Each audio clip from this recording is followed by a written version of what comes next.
Today we're going into the subject of energy, where energy is available to us, what mechanisms we have in the human body for absorption of energy, and very special applications of that energy.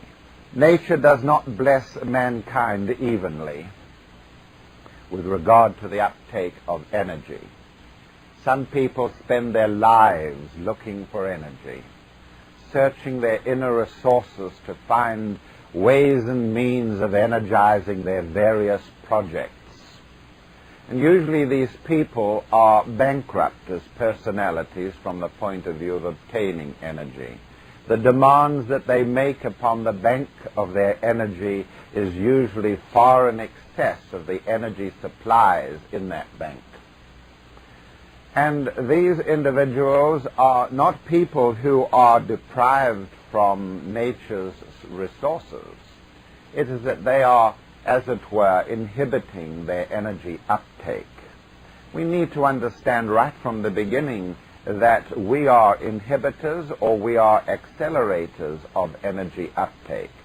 Our bodies are accumulators for energy which far exceeds anything that we could, in theory, draw upon. But we can't store energy as we should.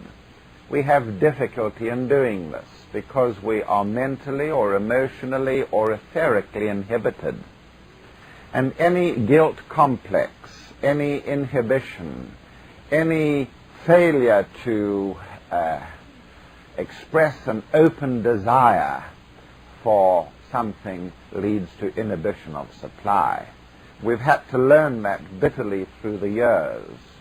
Religion has been one of the greatest causes of people's inhibitions being able to take up energy. We need to understand that the mental equipment of man is constantly expanding. Though we have intellectual giants in our society who are capable of appropriating and expressing energy in mental energy in vast quantities, we generally, as a race, still lack mental integration. The mental body is not fully integrated for 90% of the fifth root race. It is barely integrated at all for the great masses of the fourth root race. And mental activity is barely accessible to the third root race. Please don't think that we are entering into a racist attitude. We're talking in terms of the theosophical concepts, of the ancient wisdom concept towards races, where the race of Lemuria reached its pinnacle of achievement in being able to put together a physico-etheric body that has never been equaled on the planet since.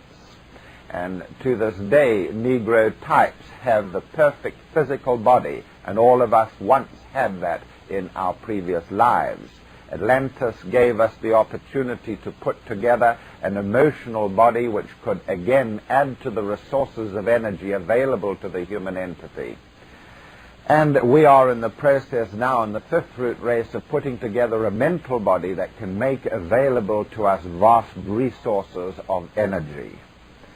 And this is the general scheme of unfoldment, is that layer after layer of energy accumulators are added to man.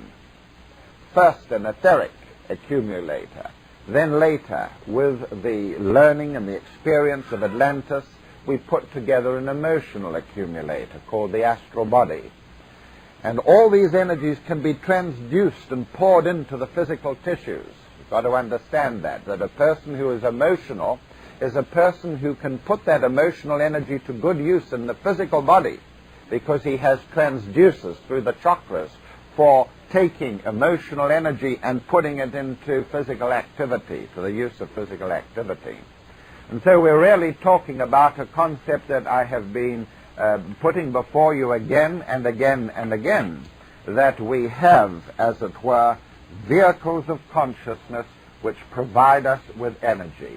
The gross physical body has its metabolic energy available to it today we'll see that the etheric body produces and provides us with a vitalizing energy.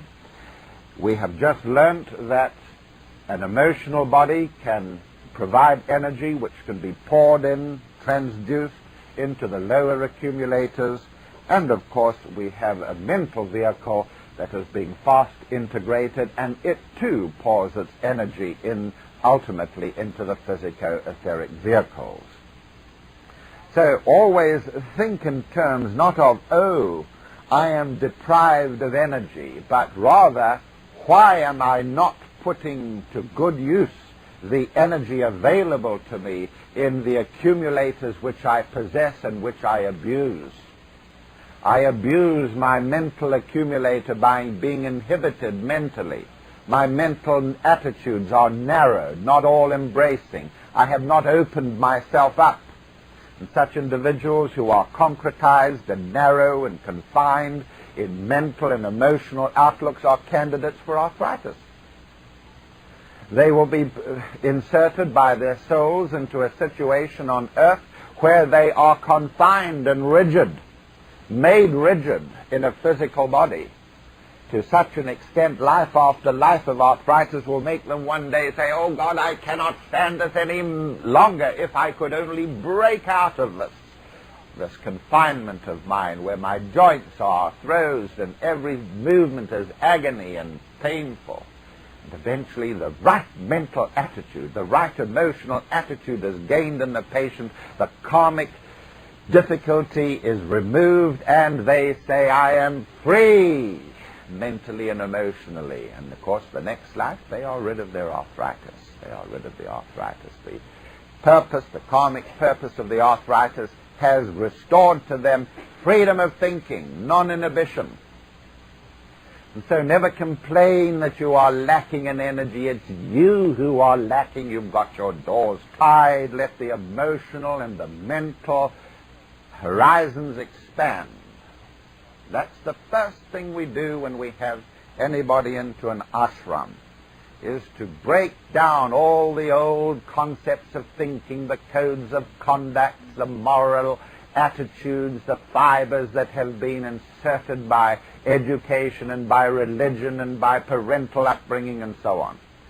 Break them all down and be sure that there is something beautiful, something energy-wise that can replace them.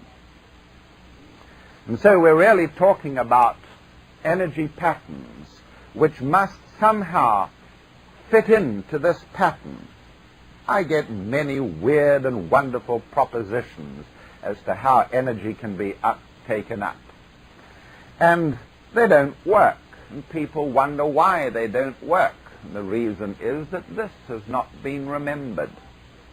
So easy to spot the pseudo-occultists who will talk to you in terms of etheric energies and astral energies and so on, and who believe that life began on earth in the Stone Age. They reveal their ignorance to you. Life began on earth 10, 20, 30, 40,000 years ago with the Stone Age and the Bronze Age and the Iron Age. Of course, fragments of mankind went through those stages because they were mankind deprived of their culture. The cultures had gone, they were lost with Atlantis. But how can you talk about a mental body and an astral body in terms of 20,000 years? They took millions of years to be integrated. And a person that can't conceive of civilizations on earth taking millions of years to put together is a person who is really no right to be talking about occult energies and hidden forces, because their basic precepts are all wrong. We need propositions here today which take into account the holistic nature of man. The fact that a man can meditate on a perfect sphere like the globe of the sun, and by meditating on that glorious orange globe of the sun that comes up over the horizon at dawn, is filled with a high psychic quality of energy. We must be able to say why it is so. that the ability to study the rising sun, to concentrate on it, or to visualize it, brings energy into these vehicles. Now, this is the facts, ladies and gentlemen. And we're scrummaging around looking for special remedies and machines to feed us with energies, to overcome our problems, when all the time man has naturally available to him these glorious energies, merely by opening himself up. And meditation is a process of opening yourself up. The addressing of the dawn, the glorious rising sun, is a process of opening up, of going towards the sun and saying, oh, let me get rid of all this that has accumulated during the long months of winter and throw my windows open and let the sun come in. That's what meditation is. Opening up the floodgates of energy that are available at high levels to us, if we would only use our common sense and our occult knowledge to draw it in. So the next thing that we must consider is the biological unit of energy, the biological unit of energy. And first of all, let's consider the physical body in this respect. You know, it's so easy to say, yes, I've heard this all before. I wish people wouldn't say that, because it implies inhibition. I've heard it all before. I've got it on tape. And then they don't employ it in their lives. Only when you can teach what you have heard before are you able to use it in your lives. Because teaching what you have heard before and practicing what you've heard before is proof that you understand it. You try it out. There's a great difference between sitting and listening and then just talking about it afterwards and then getting up on a platform or in a healing clinic and applying what you know. A very, very big difference. So the first thing that we have to talk about is what unit of energy sustains this physical body. And of course, we only have to be nutritionists to understand this, to comprehend it. We understand quite clearly that in the mesophyll of green leaves, there is a device, a mechanism, through the agency of chlorophyll, that will put together the glucose molecule. That puts together the glucose molecule. 6 carbon atoms, 12 hydrogen atoms, and 6 oxygen atoms together. Oh, I've got it all mixed up, haven't I? 6 oxygen atoms bring together the glucose molecule. And so there they are, all those atoms together. And you know and I know that the energy of sunlight is taken up in the leaf, fixed by the chlorophyll molecule, and the energy of hydrogen and so on is extracted to put together, to bind together those atoms to form the glucose molecule. And that is important for the physical body.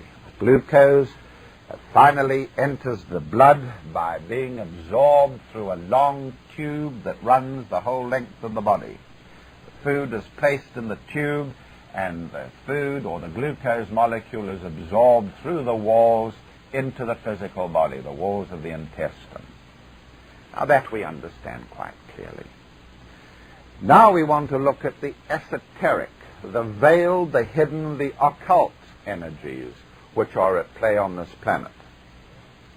We need to understand that this etheric body here, which vitalizes the physical organs, gives them vitality, not metabolic energy, but vitality, which is very, very different from metabolic energy, that these organs need desperately this vitality. An organ which has plenty of glucose available to it is not necessarily an organ that will function correctly. And it is the functional disorders that are the major problems in disease, and the ones least easy to understand. But when that organ is vitalized, with etheric energy, then it can function effectively, then it can throw off disease then it can ward off bacterial and viral attacks. And in fact, those who have done the diploma with me are looking now not only at an organ, but straight away, because they've done the diploma, they're saying, yes, an organ, a planet, a solar system, and infinitum. It all applies. Whether we're talking about the planet Saturn or whether we're talking about the thyroid gland makes no difference, because I have given you a key to ancient wisdom.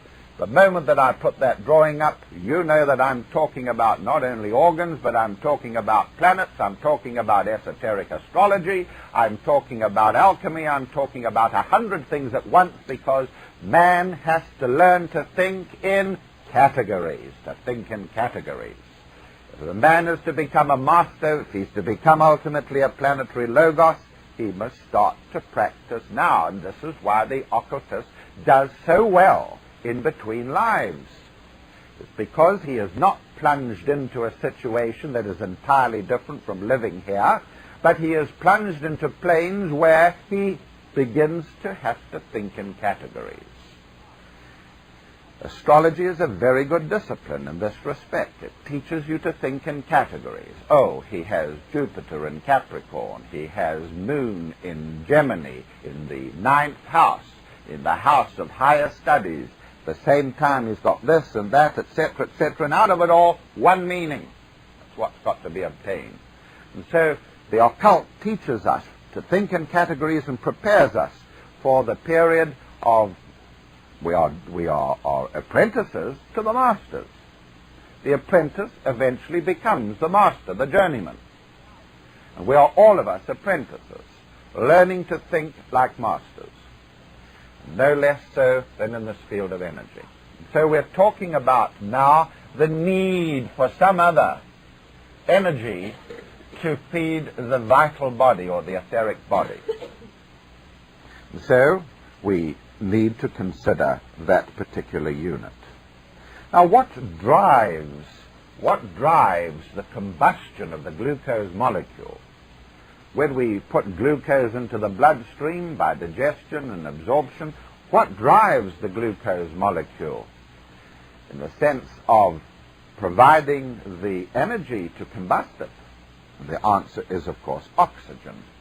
And internal respiration is a process whereby in each cell of the body a glucose, or rather glucose, is accumulated, oxygen is accumulated, and glucose in the presence of oxygen is combusted, metabolized, and the result is energy with a waste product of carbon dioxide and water. Carbon dioxide and water. Now, this is plain nutrition.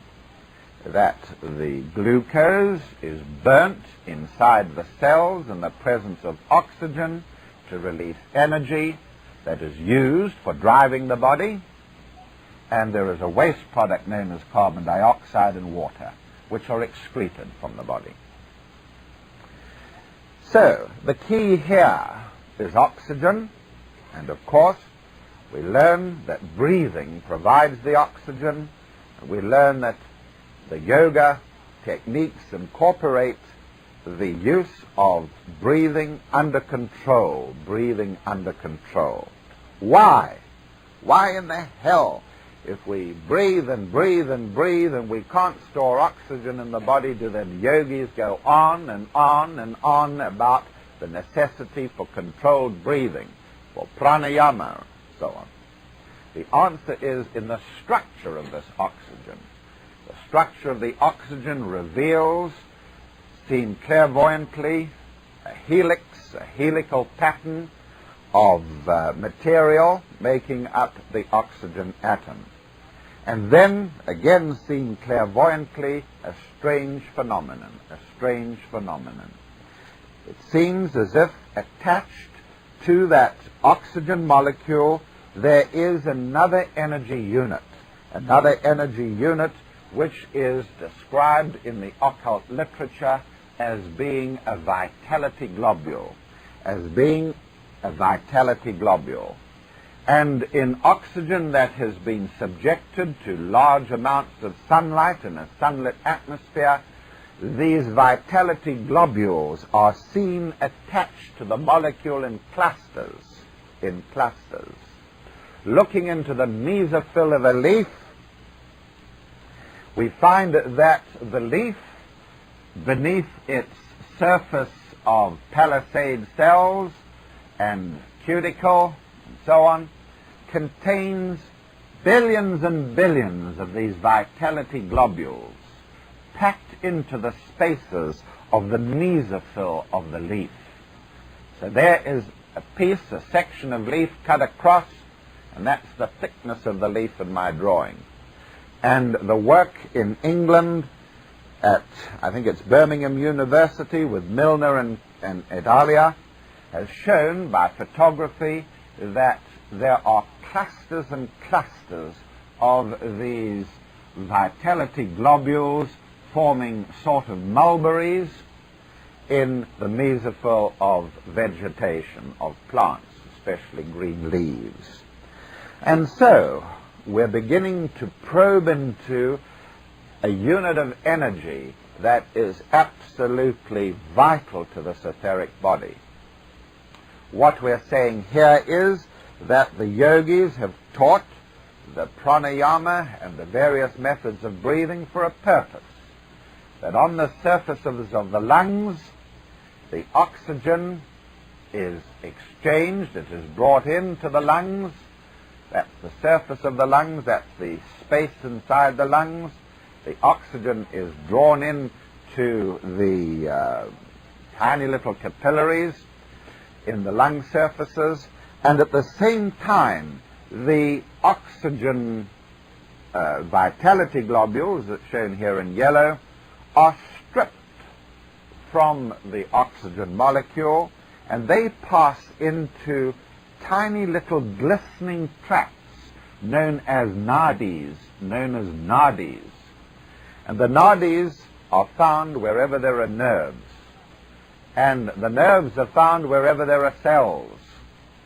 So on the surface of the lungs, as much as possible of these vitality globules are stripped off, channeled into the nadis. The nadis in turn direct the vitality globules to certain tracts in the etheric body which we call Ida, Sushumna and Pingala, and so we establish a circulation in the etheric body of this vitality linked to the oxygen atom. Now it begins to make sense. Now we understand that although we're taking oxygen in and breathing it out as fast as we take it in because we don't need it, we can't store the oxygen, we can store this prana, this vitality. And that is the most important feature of our talk today. The fact that we can store vast amounts of prana, pranic energy, stored in those vitality globules. Sitting here with a unit of prana in you of 1, you can, by yoga methods in 24 hours, increase your prana storage from 1 to 1 million, which you can't do with oxygen. You don't need the oxygen, but you do need the prana. And the secret of the extrasensory perception phenomena, of the yoga control of body parts, lies in the capacity habitually won through years and years of endeavor of being able to store prana in the chakras. You remember my talk from last night and yesterday that the chakras, as they are opened up, release latent powers in man. Latent powers appropriate to a chakra. It's the throat chakra, clairaudience, the ability to hear things at a distance, or to hear them in your consciousness, though they are being created at a distance. Related to the opening of a throat chakra. And the throat chakra, when it is opened, must have energy. Anything that is functioning must be fed with energy. And that throat chakra will not open, will not function, unless extra energy is provided. And the higher the chakra in the body, the greater the demand of prana. The lower the chakra, the less the demand. A person who is functioning in chakras below the diaphragm has a low demand of prana, even if they're all active, even if he's highly motivated sexually, even if he's an emotional being, even if he is a person who is very active. His demands of prana are reasonably limited. As he opens chakras above the diaphragm, the amount of prana that is needed for them, demanded for them, especially the head centers, where you have the activation of a huge brain surface, which is only 10% functioning in average man, then the amount of prana is absolutely voluminous. It is tremendous amount of prana that is required. And so the more spiritual the person, the more high his consciousness is functioning, the more susceptible he is to energy lack. Not because he's not getting his share, he's getting more than the average man probably, but he needs far, far more than the average man. Thus the headaches, thus the backaches, thus the eye conditions, and so on and so on and so on. You cannot expect to unfold spiritually and suffer the diseases of a savage. You suffer the diseases of discipleship. And the diseases of discipleship are refined diseases. They are inevitably more mental and more emotional and more spiritual than the energy lack diseases of a savage. So don't expect to have robust health if you are a spiritual entity. You can expect to have sensitive health. And that is a very, very different thing. You've had your robust health. You had life after life in Lemuria when you were robust as anything.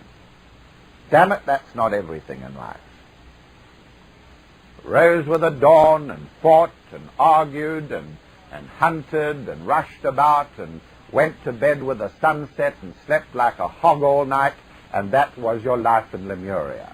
And that was fair enough. Now you're different. Now,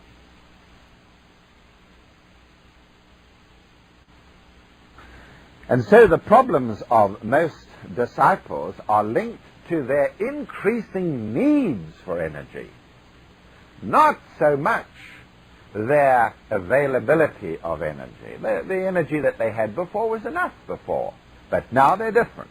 Now they are a summit lighthouse.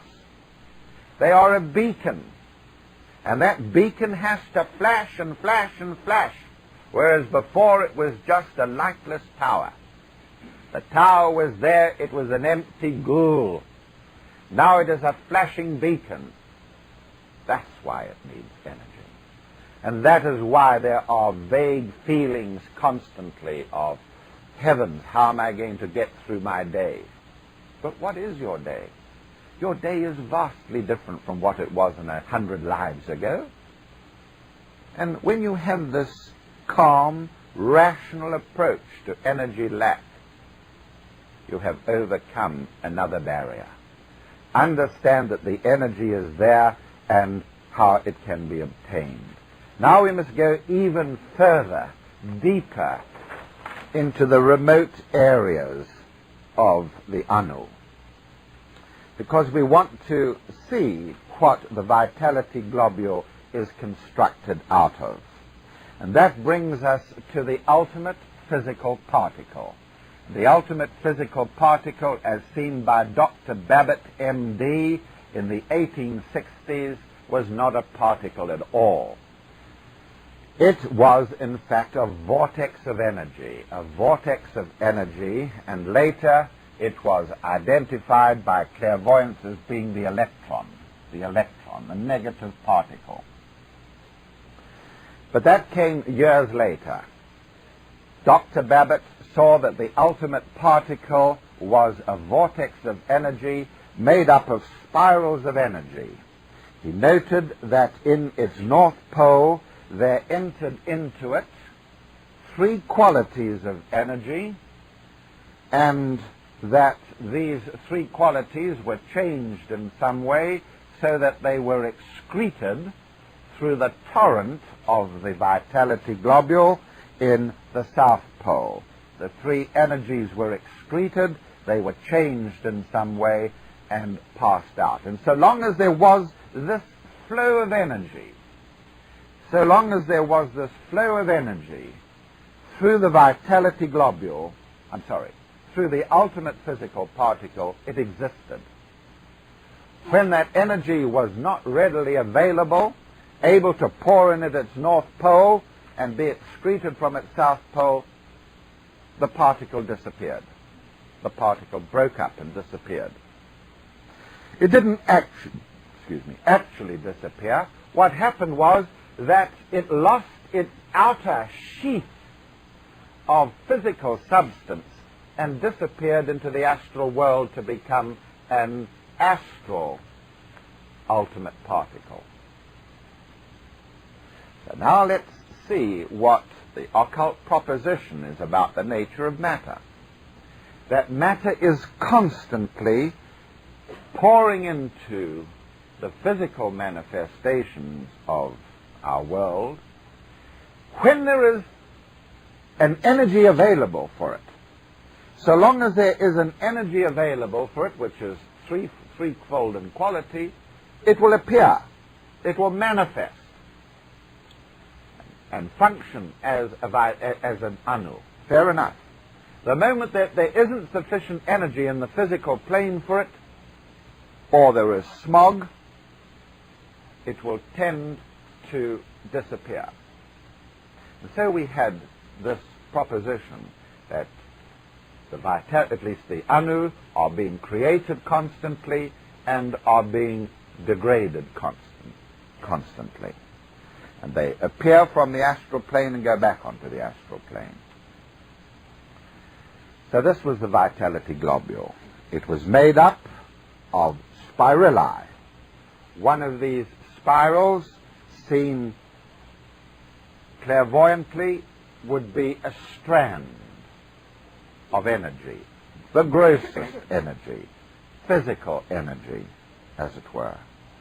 Then there was a strand about it which was subtler,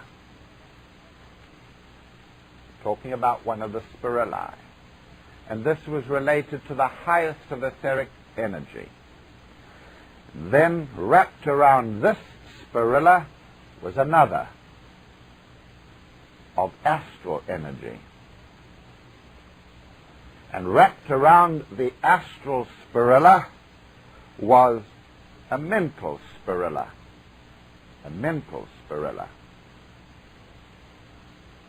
And then clairvoyant perception begins to peter out, but if it was followed right the way through a brilliant clairvoyant like Leadbeater, it would be seen that even the mental spirilla has got higher monastic energy. Ultimately, it has got atmic energy. And so all the spiritual qualities that exist of the seven planes are present in these atoms. What's the difference between a savage and a spiritual person? The difference would be that a spiritual person would tend to have in his body a maximum amount of atoms that lacked this grossest of the spirali, that had the higher qualities but lacked the grossest. And these individuals are what we call subtle. A master manifests in a subtle body, whereas we would have per cubic, what's the smallest measurement we can think of? Say in a pinhead of our tissue, we might, with the grossest, would manifest only perhaps, instead of 1 billion, 1,000 atoms to a pinhead, which had gross strands to them. The other atoms would be of a subtler order. And so when a person says to me, does the master come to you in a physical body? I have to say yes. On the other hand, I have to say that he can materialize in a room. The moment they say, oh, he materializes, so he's not a physical person at all. And I don't know what to say to them, except to sit them down and give them a 2-hour talk. What we're saying is that the masters do materialize, and they materialize in physical substance, but probably with 1,000 anu per pinhead of tissue, compared to 1 billion which we may have in our bodies. And these are the intangible things that science cannot measure. And I gave the whole of my talk last night based on this intangible aspect of Kundalini in man, and how we are beginning to recognize it as a biological energy which is stored up under the mechanism of what the Tibetan calls latent heat in each of the cells of the body. And that all of us have this Kundalini fire, and that the cells of the body release it progressively as man transforms himself, as his energies are centered in the higher regions of his body, as he learns to concentrate. And by the act of concentration, which we know takes man out of the 4th kingdom into the 5th kingdom, by the progressive increase of concentration in his life, not only in things that he does physically, but emotionally and mentally, so too do his structures change, and the Kundalini is released from latency in every cell in the body. It's concentrated at the base of the spine, and when the disciple is learning to focus and concentrate it here, it starts to radiate, to shoot up the spine, lighting up the chakras in the process. So never say the teachings aren't available to you. They are there and further than anything that you can take in. Each time I come to Columbus, and I must have been here 20 times, each time I come to Columbus, I push the knowledge a little further, the frontiers a little further, not because they're not available to me, but because the people of Columbus are becoming eligible for more and more awareness of the subject. We can go further and further all the time. Now we can begin to explain materialization. I have walked with materialized beings and talked to them. They have dematerialized even as I have held their hands, so that the top part of the body has sunk to the ground because the trunk has been dematerializing. The ectoplasm has been going back to the medium. How can we explain this? In terms of ordinary science, we can't. But we don't have to. That's up to science to discover devices and mechanisms for measuring the phenomenon of materialization. We provide the explanation for it. And a materialized entity is a person who has got lesser numbers of physical anu of the 7th spirilla, and they have got a competent number of atoms which are astral and lacking the 7th spirilla. Hence they weigh such a little amount, 15 or 20 pounds for a person my size. We're able to explain these phenomena if people want to hear the truth, if they're prepared to stop their fluttering about, rushing about like lunatics for searching for phenomena, and get down to equip themselves in the ancient wisdom, the wisdom of the ages. And then all disease, and then all imbalance, all problems of man can be adequately explained. Unfortunately, few are prepared to do that. Then what is prana? The answer is that these anu, these ultimate particles, are colored or tend to be colored by certain of the rays. This particular anu would be channeling a predominance of 5th ray qualities. There would be certain herbs like cinnamon. There would be certain fragrances, incenses like sandalwood, which would encourage the presence of anu vibrating to the fifth ray in a room, especially for a person who is studying, who has a lot of higher mental activity required of him, one-pointedness, and orange and the qualities of the fifth ray would be required in that room to make it harmonious and acceptable to him if he would use white magic to assist him in his purposes of studying. Similarly, we could say that there are ultimate particles which vibrate to the third ray of active intelligence. There are particles which are basically fourth ray, vibrating to the ray of art and harmony through conflict. There are particles which are on the seventh ray of ceremonial order and ritual, only tinged or touched by the rays, and so on.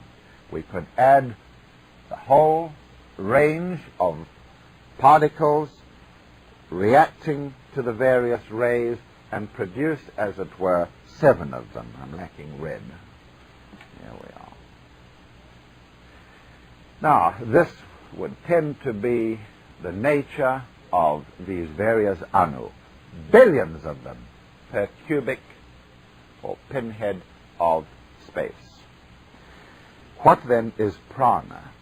When there is a tremendous amount of prana in the atmosphere, it is possible for these particles to form a complex arrangement. In fact, what they do is to take in prana, and they are bound together with the energy of prana to form what we call a vitality globule. They are bound together with the energy of prana to form a vitality globule, 7 of them. I don't see them as a fixed, tangible thing. They themselves are not particles. They themselves are pulsating like a human heart.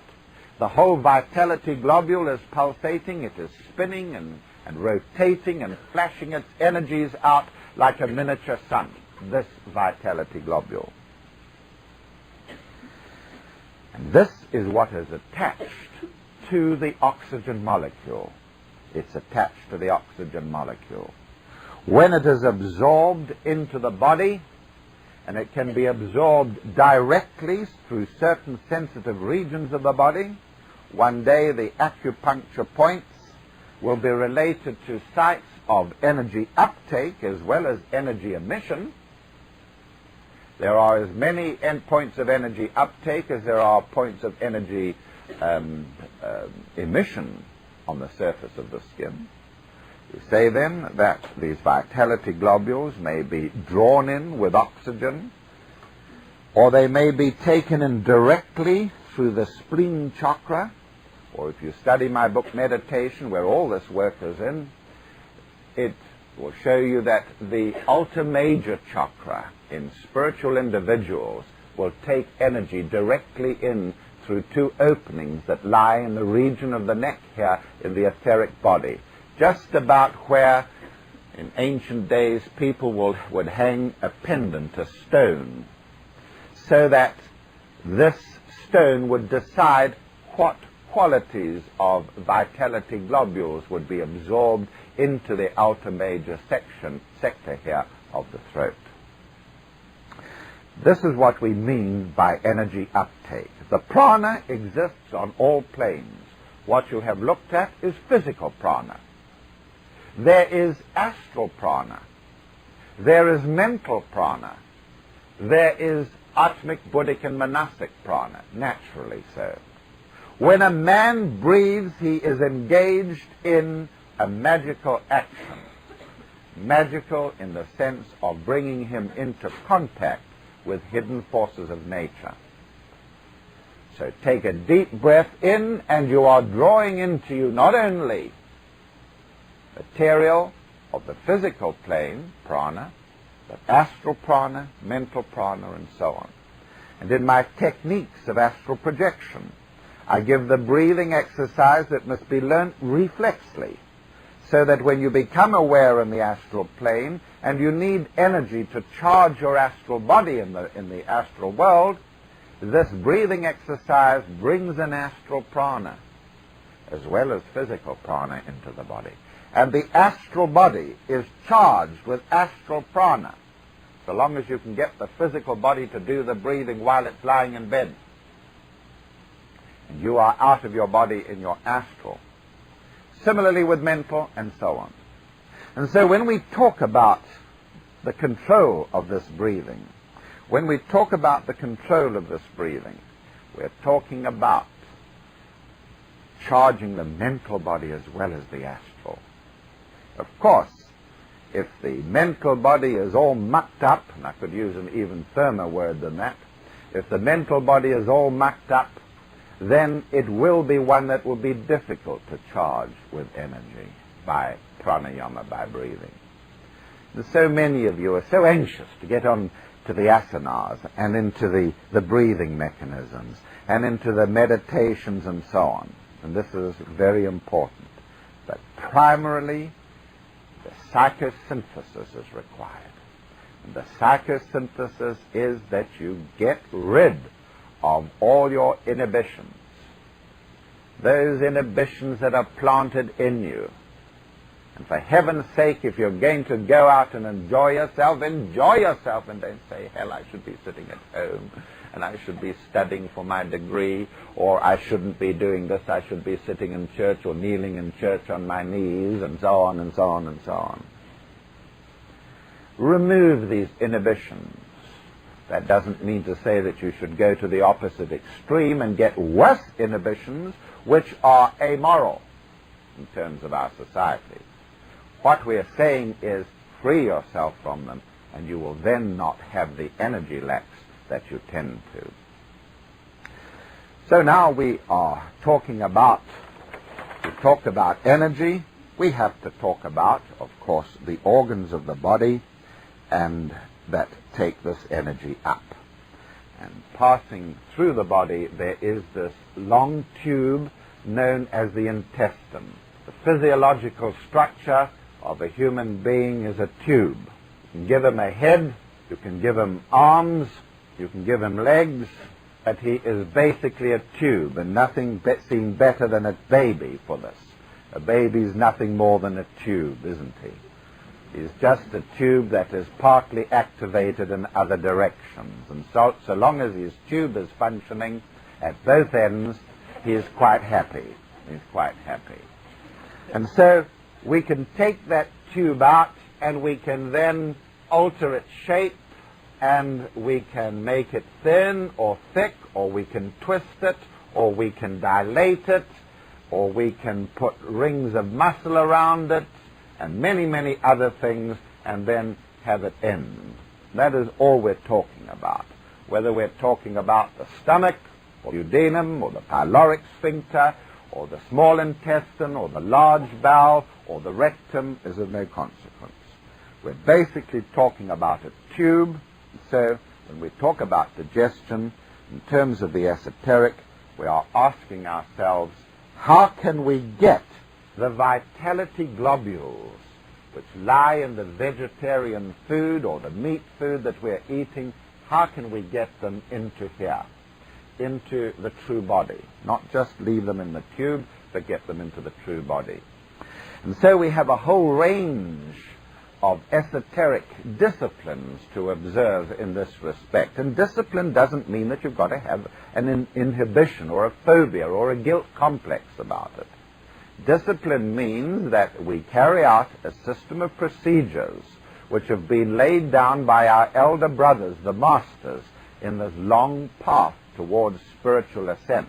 That's what we mean by disciplines. Not that you are to be horsewhipped every inch of the way along that tortured path, but that you should learn to cooperate with the masters and with the teachings of ancient wisdom.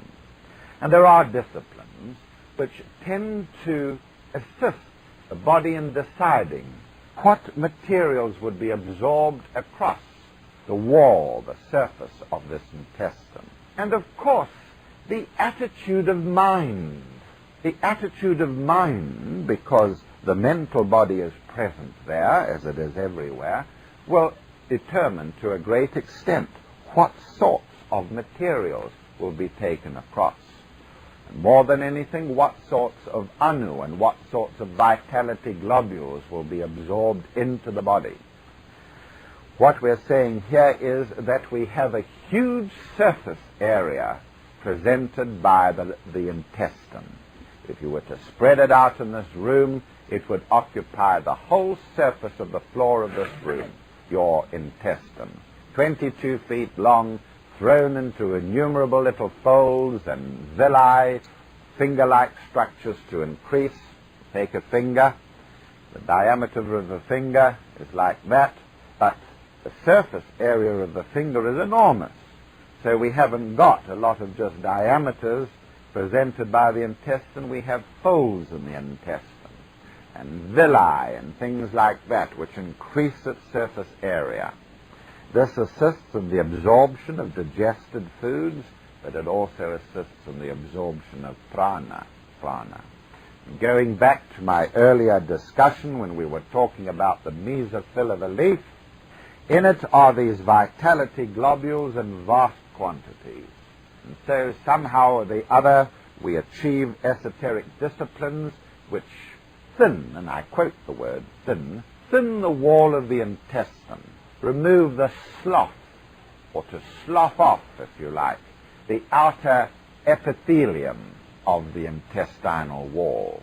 The wall of the stomach of a newborn baby is so new, so delicate, so uncontaminated, unthickened, that it will absorb oxygen.